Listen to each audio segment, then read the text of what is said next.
Hi friends, നമസ്കാരം. അപ്പോൾ നമ്മുടെ ഇന്നത്തെ ഒരു പുതിയ വീഡിയോയിലോട്ട് നിങ്ങൾക്ക് എല്ലാവർക്കും സ്വാഗതം. നമ്മൾ വീഡിയോ ചെയ്തിട്ട് കുറേ നാളുകളായി. അപ്പോൾ ഇന്ന് നമ്മൾ പ്രധാനമായിട്ടും ഈ ഡിസംബർ മാസത്തെ വരാൻ ചാൻസ് ഉള്ള ഒരു പ്രധാനപ്പെട്ട ഒരു അസുഖത്തെക്കുറിച്ചുള്ളൊരു വീഡിയോ ആണ് ഇന്ന് നമ്മൾ ചെയ്യുന്നത്. അപ്പം പലരും നമ്മൾ വാട്സപ്പിലൊക്കെ മെസ്സേജ് അയക്കാറുണ്ട്. കുഞ്ഞുങ്ങൾ തൂങ്ങി നിൽക്കുന്നു, മുകളിലോട്ട് നോക്കിയും ശ്വാസം എടുക്കുന്നു, ഇങ്ങനെയുള്ള കുറേ ബുദ്ധിമുട്ടുകൾ. അപ്പോൾ അത് എന്ത് അസുഖമാണ്, അതിന് എന്ത് പ്രതിവിധി ചെയ്യാം, അത് വരാതിരിക്കുക എന്തൊക്കെ ചെയ്യാം, അതൊക്കെയാണ് ഇന്നത്തെ ചർച്ചാ വിഷയം. അപ്പോൾ അസുഖത്തിൻ്റെ പേര് നിങ്ങൾക്ക് എല്ലാവർക്കും കേട്ട് പരിചയമുള്ളൊരു പേരാണ് ബ്രൂഡർ ന്യൂമോണിയ. അപ്പോൾ മനുഷ്യർക്ക് ന്യൂമോണിയ വരും പോലെ തന്നെയുള്ള ഒരു വകഭേദമാണിത്. എന്ന് പറഞ്ഞാൽ കോഴികളുടെ ശ്വാസകോശത്തെ ബാധിക്കുന്ന ഒരു ഫംഗസ് അസുഖമാണ് ബ്രൂഡർ ന്യൂമോണിയ. അപ്പോൾ ഫംഗസ് അസുഖം എന്ന് പറയുമ്പോൾ തന്നെ ഫംഗസ് വരുമ്പോൾ സ്വാഭാവികമായിട്ടും അതിൽ കഫത്തിൻ്റെ ബുദ്ധിമുട്ട് വരും. അപ്പോൾ ന്യൂമോണിയയുടെ ഒരു പ്രധാന ഘടകം എന്ന് പറയുന്നത് കഫം തന്നെയാണ്. അപ്പോൾ ഇത് കൂടുതലും ബാധിച്ച് കാണുന്നത് 1 ദിവസം മുതൽ 15 ദിവസം വരെയുള്ള പ്രായങ്ങളുള്ള കോഴിക്കുഞ്ഞുങ്ങളെയാണ്. അത് കഴിഞ്ഞ് കാണാറുണ്ട്. എന്നാലും ഏറ്റവും കൂടുതൽ ഒരു 80% കണ്ടുവരുന്നത് ഈ ദിവസങ്ങളിലാണ്.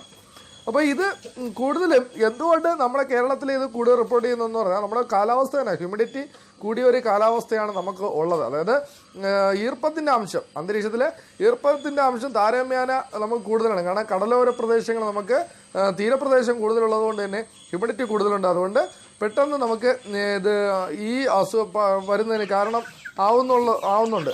അതൊന്നും വേറെ ഒന്നുമല്ല, നമ്മളെ കൂട്ടിൽ ഈ ഹ്യൂമിഡിറ്റി വന്ന അന്തരീക്ഷത്തിൽ കൂടുതലാണ്. അതോടൊപ്പം തന്നെ നമ്മുടെ കൂടിനുള്ളിൽ ഈർപ്പം ഉണ്ടെങ്കിൽ, ഈർപ്പത്തിൻ്റെ അളവ് കൂടുതലാണെങ്കിൽ ഈ അസുഖം വളരെ പെട്ടെന്ന് പടർന്നു പിടിക്കും. ഇതിൻ്റെ ഈ ഫംഗസിൻ്റെ പേരെന്ന് പറയുന്നത് അസ്പെർഗില്ലാസ് എന്നാണ് ഈ ഫംഗസിൻ്റെ പേര്.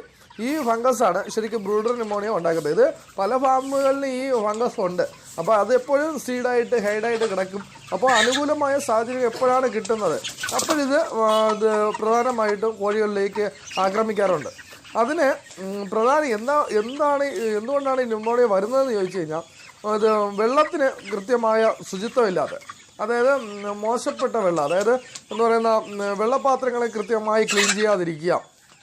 അതോടൊപ്പം തന്നെ ചില ഹേച്ചറികളിൽ നിന്ന് വരുന്ന കുഞ്ഞുങ്ങൾക്ക് ഈ അസുഖം ഉണ്ടാവും. അതായത് ഹേച്ചറികളിൽ ഓരോ ബാച്ച് കഴിയുമ്പോഴും കൃത്യമായ അണുനശീകരണം ചെയ്യാത്തത് മൂലം ഹേച്ചറികളിലുണ്ടാകുന്ന അണുബാധ അതും ഈ കുഞ്ഞുങ്ങളിൽ ഉണ്ടാവാറുണ്ട്. അത് നമ്മൾ മോർട്ടാലിറ്റി റേറ്റ് കണക്കാക്കുമ്പോൾ നമുക്ക് മനസ്സിലാക്കാൻ പറ്റും. കാരണം അത് ഹേച്ചറിയിൽ നിന്ന് പറ്റിയതാണോ അത് നമ്മുടെ ഫാമിൽ നിന്ന് പറ്റിയതാണോ എന്ന് മനസ്സിലാക്കാൻ പറ്റും. പിന്നെ പ്രധാന കാരണം, എല്ലാ അസുഖത്തിനുള്ള കാരണം തന്നെയാണ് ഇതിന് ഉള്ളത്. അതായത് ഈർപ്പമുള്ള ലിറ്റർ, അതായത് നമ്മൾ ചകിരിച്ചോറായാലും മറക്കപ്പൊടിയായാലും അതിൽ ഈർപ്പം ഉണ്ടാവുക, അതേപോലെ തീറ്റയിൽ പൂപ്പലുണ്ടാവുക, ഇതെല്ലാം ഈ അസ്പെർഗില്ലാസ് എന്ന് പറയുന്ന ഈ ഫംഗസ് ബാധ ഉണ്ടാക്കാൻ വേണ്ടി സഹായകരമായ സാഹചര്യങ്ങളാണ്.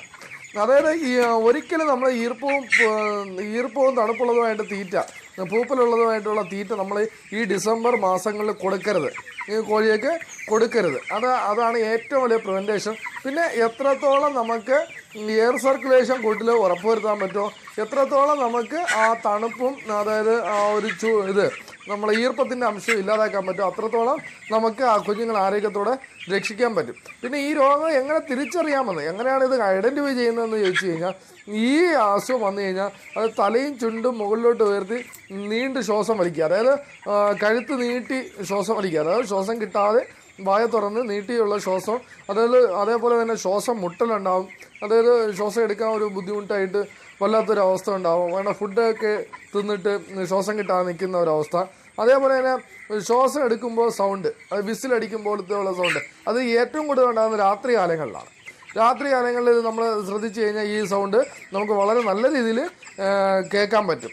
അതേപോലെ തന്നെ ഉയർന്ന മരണനിരക്ക് കുഞ്ഞുങ്ങളിലാണെങ്കിൽ ഏകദേശം ഒരു ദിവസം തന്നെ 100 കുഞ്ഞുങ്ങളുണ്ടെങ്കിൽ ഏകദേശം 6-7 കുഞ്ഞുങ്ങൾ തന്നെ ഒരു ദിവസം മരണപ്പെടുക. അത് ഉയർന്ന മരണനിരക്ക്.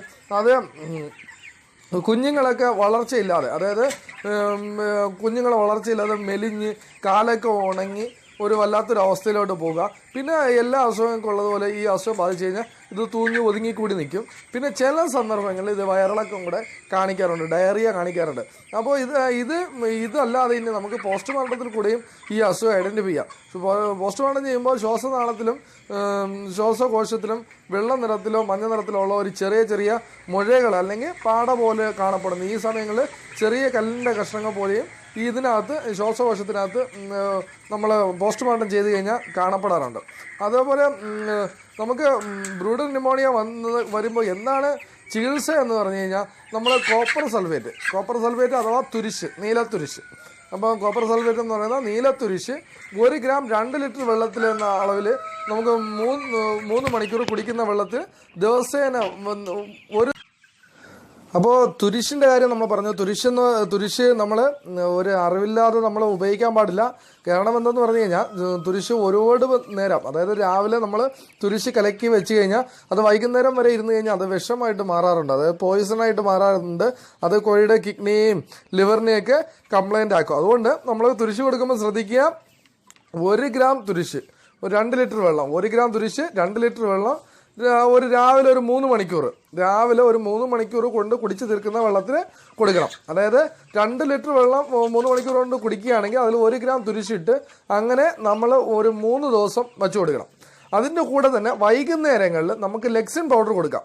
ലെക്സിൻ പൗഡർ 1 ഗ്രാമിന് 1 ലിറ്റർ വെള്ളത്തിൽ 1 ഗ്രാം വരെ കൊടുക്കാം. 1 ലിറ്റർ വെള്ളത്തിൽ, അതായത് 5 ലിറ്റർ വെള്ളമാണ് നമ്മൾ എടുക്കുന്നതെങ്കിൽ 5 ഗ്രാം വരെ എടുക്കുക. ഇത് വൈകുന്നേരത്തിനുള്ള ചികിത്സയാണ്. അപ്പോൾ അതേപോലെ തന്നെ ചികിത്സയ്ക്ക് സഹായമായിട്ട് നമുക്ക് വിമറാൾ കൊടുക്കാം. അതിൻ്റെ ഡോസൊക്കെ നമ്മൾ വിമറാളിൻ്റെ വീഡിയോയിൽ നമ്മൾ പറഞ്ഞിട്ടുണ്ട്. അപ്പോൾ അത് നമുക്ക് ഈ ട്രീറ്റ്മെൻറ്റുകൾ 3 മുതൽ 5 ദിവസം വരെ നമുക്ക് കൊടുക്കാൻ പറ്റുന്ന കാര്യങ്ങളാണ്. അതേപോലെ തന്നെ രോഗപ്രതിരോധ ശേഷി വർദ്ധിപ്പിക്കുന്നതിനുള്ള മറ്റ് ഘടകങ്ങൾ, അത് സ്ട്രെസ്സ് കുറയ്ക്കുന്നതിന്, ആ സ്ട്രെസ്സ് കുറയ്ക്കാൻ വേണ്ടിയാണ് നമ്മൾ വിമറാൾ കൊടുക്കുന്നത്. അതേപോലെ തന്നെ നമ്മൾ കൊറസോൾ, അതായത് ചികിത്സയ്ക്ക് സഹായമായിട്ടുള്ള വേറൊരു വസ്തുവാണ് കൊറസോളിൻ്റെ വീഡിയോ നമ്മൾ ചെയ്തിട്ടുണ്ട്. അതായത് ഫാം ക്ലീൻ ചെയ്യാൻ വേണ്ടി ഉപയോഗിക്കുന്ന ഒരു ലിക്വിഡാണ് കൊറസോൾ. അത് 5 മുതൽ 10 മില്ലി വരെ 1 ലിറ്റർ വെള്ളത്തിലാണ്. അതിൻ്റെ ഡോസ് ഇതിൽ പറയുന്നുണ്ട്. അത് ഷെഡിൽ നമ്മൾ ബാക്കി സ്ഥലങ്ങളിലൊക്കെ സ്പ്രേ ചെയ്യുന്നത് ഈ അസുഖം സ്പ്രെഡ് ആവുന്നത് കുറയ്ക്കാൻ പറ്റും. അതായത് അങ്ങനെ ചെയ്ത് കഴിഞ്ഞാൽ നമ്മൾ അസുഖം സ്പ്രെഡ് ആവത്തില്ല മറ്റുള്ള കോഴികളിലോട്ട് വളരെ വേഗത്തിൽ. അതായത് ചിലപ്പോൾ 2-3 ഷെഡൊക്കെ ഉള്ള സ്ഥലങ്ങളാണെങ്കിൽ അത് ഷെഡിൻ്റെ സ്പ്രെഡേഷൻ റേറ്റ് നമുക്ക് കുറയ്ക്കുന്നതിന് സാധിക്കും. അതേപോലെ തന്നെ നമ്മൾ ഇതിന് വരാതിരിക്കാൻ വേണ്ടി നമ്മൾ ഏറ്റവും കൂടുതൽ ചെയ്യേണ്ടത് ഹാച്ചറികളിലാണ്. ഹാച്ചറികൾ കൃത്യമായി നേരത്തെ ഞാൻ പറഞ്ഞ പോലെ തന്നെ അണുവിമുക്തമാക്കണം.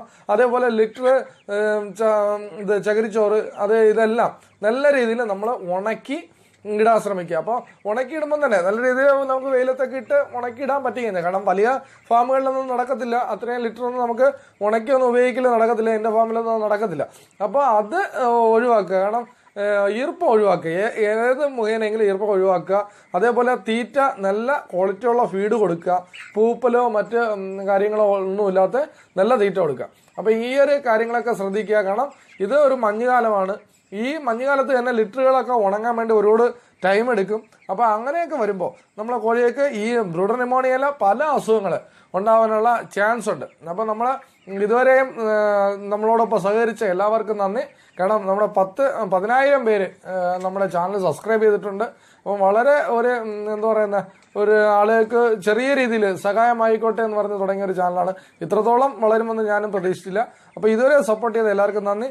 അപ്പോൾ പുതുതായിട്ട് ആരെങ്കിലും വീഡിയോ കാണുകയാണെങ്കിൽ ദയവായിട്ട് ഇഷ്ടപ്പെടുകയാണെങ്കിൽ ലൈക്ക് ചെയ്യുക, അല്ലെങ്കിൽ തീർച്ചയായിട്ടും ഡിസ്ലൈക്ക് ചെയ്യുക. പിന്നെ എന്തെങ്കിലും ആവശ്യമുണ്ടെങ്കിൽ നിങ്ങൾക്ക് കമൻറ്റ് ബോക്സിൽ കോൺടാക്ട് ചെയ്യാം. ഞാൻ എൻ്റെ നമ്പർ കൊടുക്കുന്നതായിരിക്കും. അതോടൊപ്പം തന്നെ എന്നെ കോൺടാക്ട് ചെയ്യുന്ന ആൾക്കാർ മാക്സിമം അവരുടെ പേര് സ്ഥലമൊക്കെ പറഞ്ഞൊന്ന് കോൺടാക്ട് ചെയ്യാൻ വേണ്ടി ശ്രമിക്കുക. ഓക്കെ, അപ്പോൾ നന്ദി, നമസ്കാരം.